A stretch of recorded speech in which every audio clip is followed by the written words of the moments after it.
Welcome back, Short Kings. It's been a long time, but we finally have good news. Something worth celebrating. We finally have a good month. Not a good month, a great month of monthly games. In fact, one of the best months over the last 2 years, if not the best. In this video, not only are we going to explore what we're getting this month, but we're also going to drive down memory lane over the past 2 years to explore every game that's been on the list and see how this month compares with all the offerings over the past few years and see if truly this is the best month we've ever had. At least when it comes to monthly essential games, because we've been having a great time over here in Extra.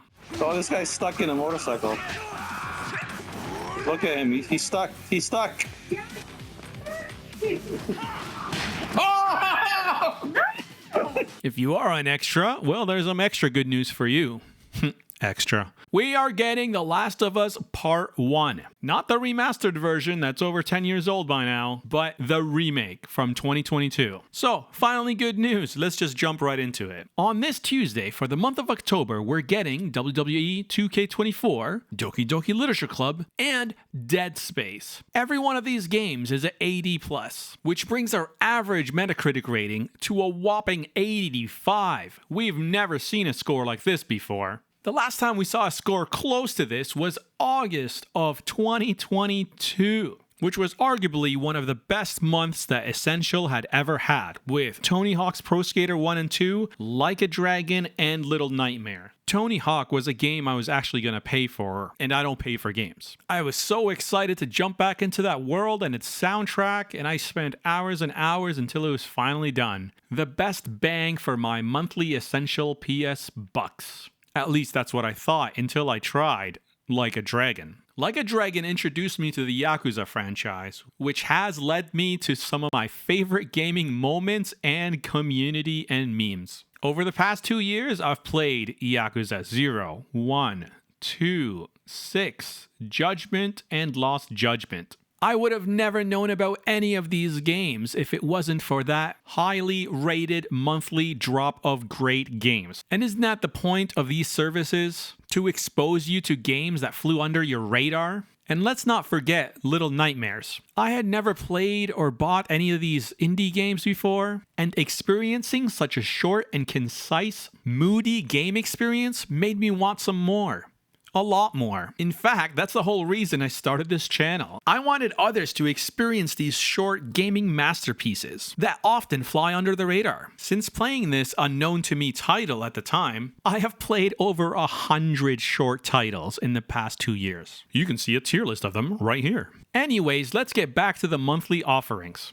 As many have complained about before, last year we saw the price increase for both PlayStation Plus Extra and Essential and Premium. Did the games improve after the price increase? Well, actually quite the opposite. As you can see from this graph, the quality deteriorated and stayed there for a very long time. So this is a big deal that we're actually getting good games, let alone one of the best months ever. Maybe they learned their lesson after Concord, or maybe they're just trying to make the service look a little bit better in preparation for the Black Friday deals. Whatever the reason is, PlayStation fans are finally happy. So let's take a deep dive down all the games that were offered over the past 2 years. We'll work backwards from this month, October 2024, and go all the way back to the beginning of 2022. So speaking of Little Nightmares, last month we got Little Nightmares 2, as well as MLB The Show and Quidditch Champions, with an average rating of 75.6. Repeating, of course.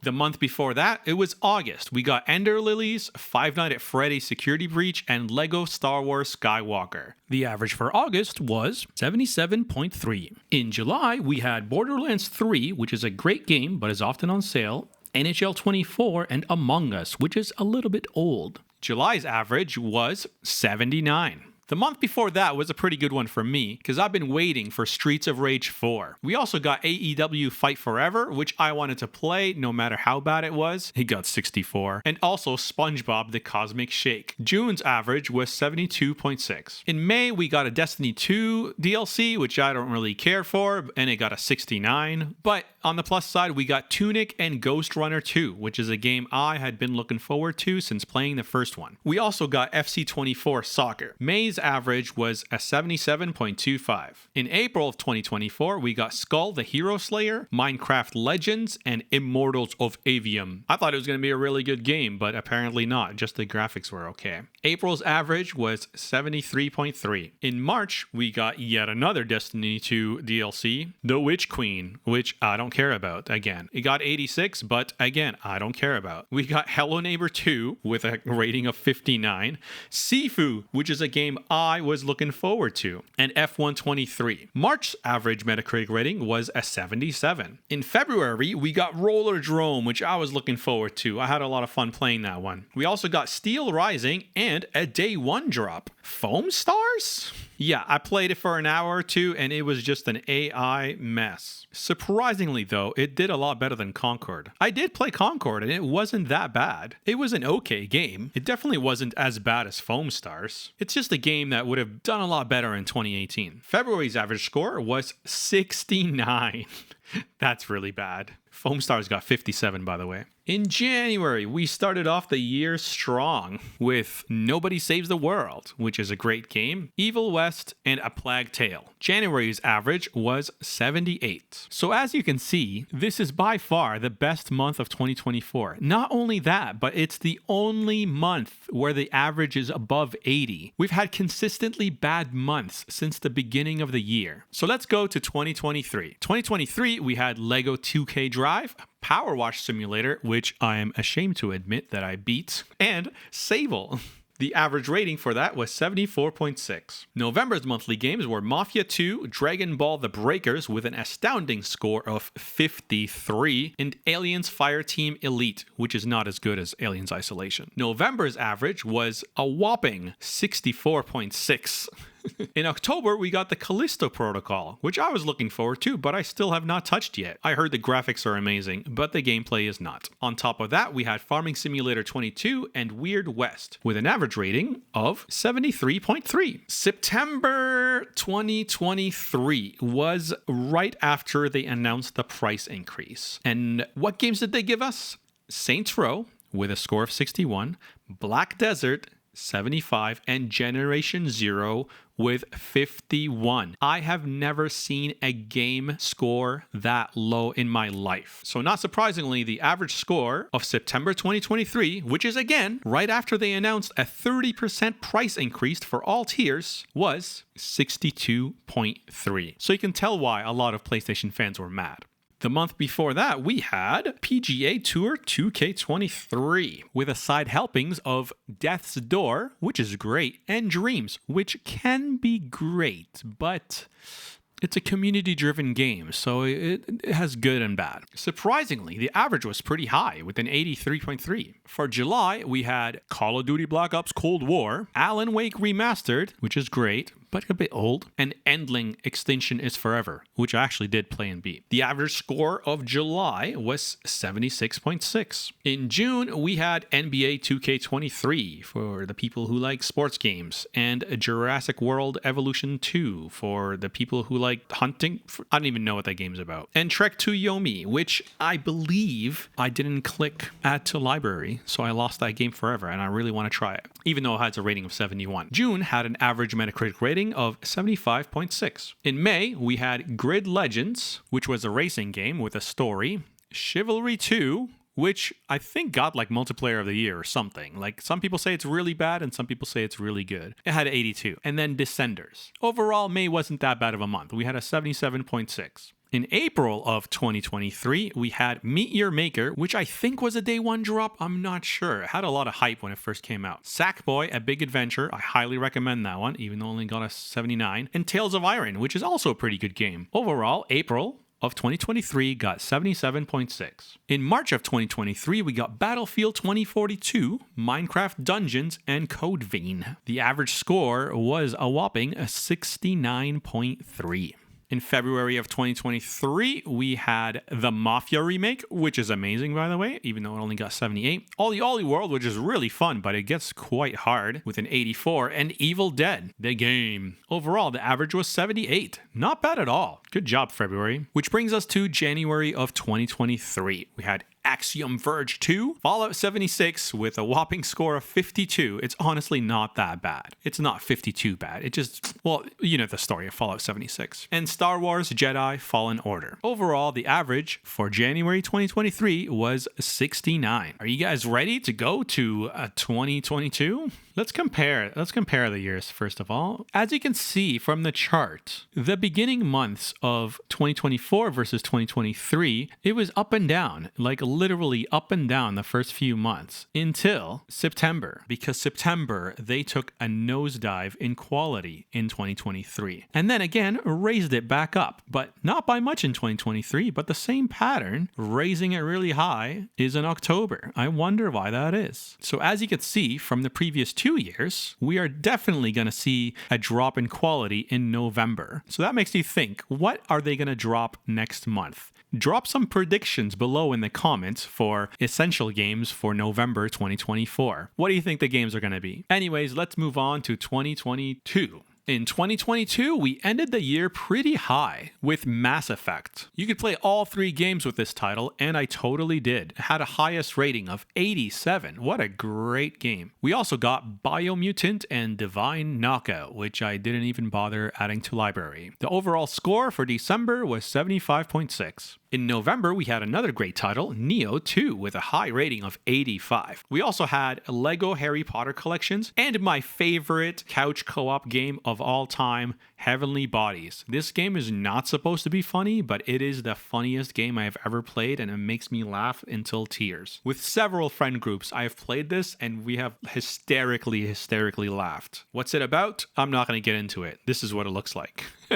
So overall, we had an average month of 77.6. Not bad. In October of 2022, we had Hot Wheels Unleashed, Injustice 2, and Super Hot. Honestly, these were all pretty decent games, and I had fun with every single one of them. I spent way too much time in Injustice 2. The average rating was a whopping 81.3. Hey, we got above an 80 over here. In September of 2022, we had Need for Speed Heat, which I admit I loved. Tome, which I'm really mad I didn't have a PS5 because I wasn't able to add it to my library, and Grand Blue Fantasy Versus, which I have no idea what it's about. The average score for September was 76.3, which incidentally is when I got a PS5. Literally the month after Tome left, I got a PS5. We finally get to the best month of all time. Well, until now, maybe. So I already talked about this month, so I'm not going to get into it, but we had Tony Hawk's Pro Skater with a score of 89, Like a Dragon, 84, and Little Nightmares, 78. We had a record-breaking score at the time of 83.6. The previous month, we had Crash Bandicoot 4, Man of Medan, and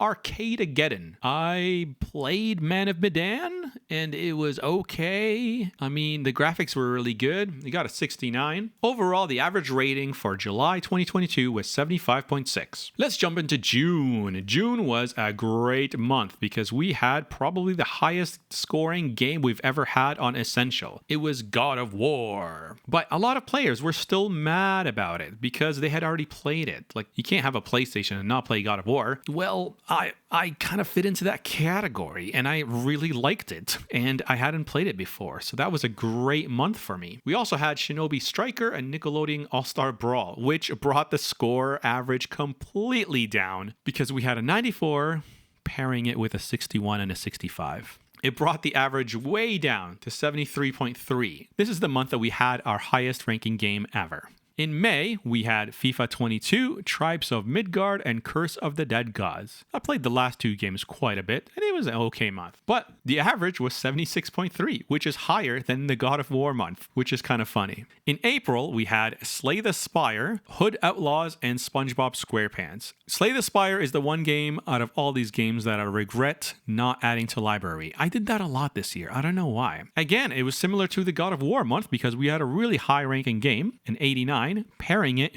with 2 games in the 60s, which again brought the average way down to 73.3. March of 2022 was a great month. We had Ghost Runner, which I loved. It was like a 3D version of Celeste. Sonic Team Racing, which I also admit I loved, even though it's a really bad game. And Ghost of Tsushima Legends, which had a high score of 90. So, editor's note here, I still haven't played Ghost of Tsushima, and I just saw the trailer for the new one, so I gotta start before they remove it.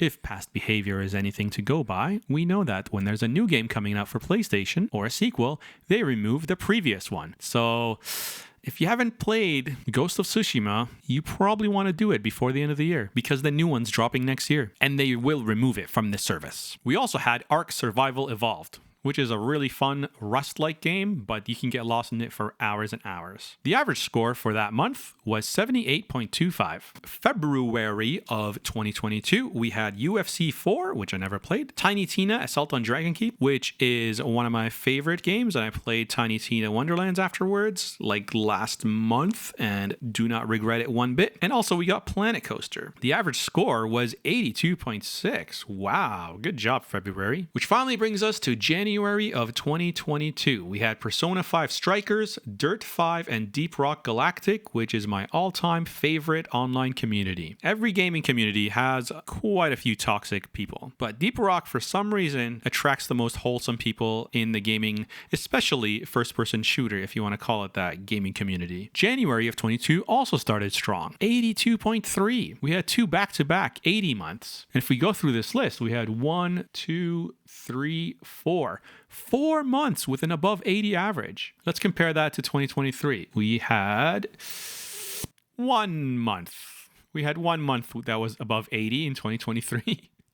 And 2024, yeah, no months except the one coming up. So this next month that we're getting, 85, is the first plus 80 month in almost 2 years, aside from August of 2023. So there you have it. Those are all the games that we've had for the past 2 years. So 3 years, actually, 2024, 2023, and 2022. 3 years, 12 months, 36 months of games. So let's look over the chart one more time. This is the overall chart comparing all of the games up until now. We can start to see that I think overall, 2022 was our best year. How do you feel about the service? How do you feel about essential games? For me personally, I made the decision a little bit ago to stop playing PlayStation Essential monthly games because there's just way too much backlog in the extra catalog. So what I'm going to do is I'm going to play all the games that are on my list, and once I'm done, I think I'll downgrade and go back to Essential because I'll have like 100 games waiting for me that I haven't tried that I added to the library every month. How do you do it? If you have Extra and Essential, are you playing both games or are you ignoring Essential? Let me know below. Anyway, that concludes the video. I hope you had a great time going down memory lane because I did. This took a lot of screenshot and a lot of internet scrolling to accomplish and a lot of Excel spreadsheets. So I hope you like this kind of video.